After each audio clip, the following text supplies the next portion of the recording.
want to invite Izhar Shay, a managing general partner at Canaan Partners Israel, to continue this conversation. And I have to say, your brother is very smart. My father says the exact same thing. Thank you. Well, thank you, Joe, for a thoughtful presentation. I want to take you following your guidelines as to the essentials of building a successful startup. It starts with defining what is that you want to do, and obviously that changes over time, sometimes. Are there specific areas within education that you would suggest are ripe for disruption today? We have an audience of entrepreneurs. Which areas should people spend their time on thinking within education for building startups? This is a really target-rich environment. There are a lot of things in education that could be improved. If you think of early childhood education, a one-year-old, that's kind of a public good. If we take more really small children and make sure that they are high-functioning, that they're ready for education when they walk into school, and in terms of brain development, in terms of physical development, that helps everybody here. If you think of life learning and, let's say, a master's or any sort of a degree program, that's primarily a private good. It helps you more than it helps society, right? You getting a law degree is good for society a little, but it's really about you. My observation has generally been that nonprofits are more effective at the early stage and that for-profits are more effective at the late stage. As something moves towards being a private good, there's a larger market opportunity. And are there specific areas within education that you may suggest are better targets for entrepreneurs? I'll give you an example. Remote learning, a change in the layout of the physical environment to make it more accommodating for the 21st century children. I'm just trying to think about specific areas that you would advise to take a look at because they represent a significant business opportunity for EdTech.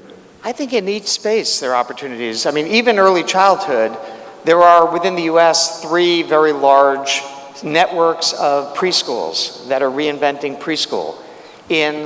In higher ed, the boot camps came out of nowhere, and they're struggling and trying to find their niche. But the notion of people going back to school for shorter programs is an opportunity.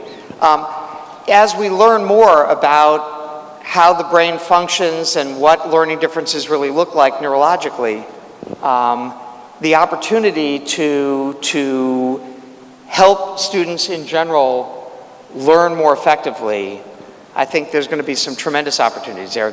People taking that stuff from the lab into reality is a huge opportunity. So you mentioned for-profit and non-for-profit initiatives, and you and I spoke about this earlier. You know, I keep thinking to myself, maybe the big issues with education, like solving the mobility index. By the way, Israel is very low on the mobility index, so is the US, so we kind of share a common problem here. Maybe the big issues are to be solved by governments, by non-for-profit organizations, and not for business entrepreneurs. What's your take on that? Well, the reason I talked about the helmet yesterday, the thing I'm struggling with, is that nobody's invented that helmet. What for-profits have done in the US is actually the opposite of that. They've found a very incremental improvement and looked for market loopholes to build businesses out of things that really didn't make the world much better at all. The companies that have thrived, that have been sustainable, are companies that actually really do make a difference, where you can prove because you're here, kids are learning more, or they're learning more less expensively. It's not subtle stuff.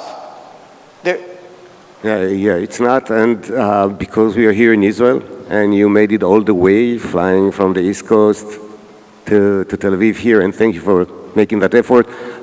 Is there anything that Israeli entrepreneurs could contribute to the U.S. education system? I'm impressed always when I meet Israeli companies because you guys are thinking globally almost from the get-go, whereas U.S. companies are just thinking about U.S. markets for the first, I don't know, decade, and then they're stunned that there's something else out there. The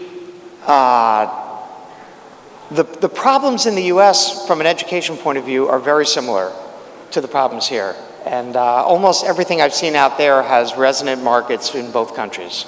So that brings up a specific question. Should Israeli entrepreneurs first try their EdTech system or solution or product here in Israel and then try to expand to the US markets, or should they try the US markets from the get-go and just forgo the market here just because it is too small in order to create a significant business? There are two vectors. If anybody here is a skier and you think about slalom, you know, you're going from pole to pole. And at any moment, the poles that are behind you are no longer important. And the poles that are in front of you, other than the next one, are not very important either. At any given moment, your company is focused and you're focusing it on one pole. And one of the first poles is effectiveness. Can I build a product that works? And that one can be done locally because, again, people are people. The second problem is anybody going to buy it? And the false positives in education are that everybody has a friend at some college, at some, you know, K-12 institution, and you can always get the first buyer, the second buyer, which convinces investors, well, you know, there's something here. But you got to go out into the wild. You got to go sell to people who don't like you or know you. And there, I would say, the starting point might well be to sell into a U.S. school.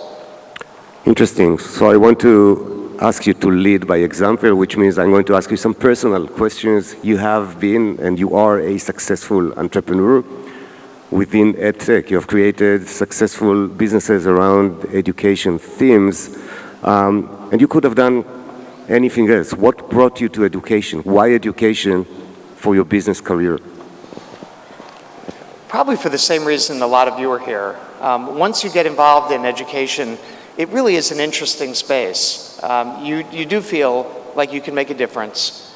And there are plenty of things that are messed up, right? Being an entrepreneur is basically about the same impulse everybody has every day, which is, well, that's terrible. I could do that better. Like every time you're working with an airline, you know, you sort of have that feeling of, boy, somebody could do this better. And it's that moment of saying, well, how would I do it? And is this a big enough problem that I could actually solve and make a company out of? And education has so many of those things where every day everybody's been to school, everybody's been to higher ed, been to college, thinks, I could do that better. And then at the same time, it's a social good. I mean, it's compelling. I want to ask the audience, are there teachers, educators, professional educators here within the audience? Please raise your hands. Quite a few. What would be your recommendation? Should they continue as educators, or should they engage with entrepreneurial activities to change something in the system? Every professor I meet, every student, every teacher I meet would agree with my last statement that, boy, there are things at this school that could be better. And the question, almost as a starting point, is if I had infinite money, what would I do? Right? If the school would listen and I could bring in as much money as necessary, but not every year forever. I could put an injection of money and make the school either much more effective or much more efficient, right? So that it's an investment with a return.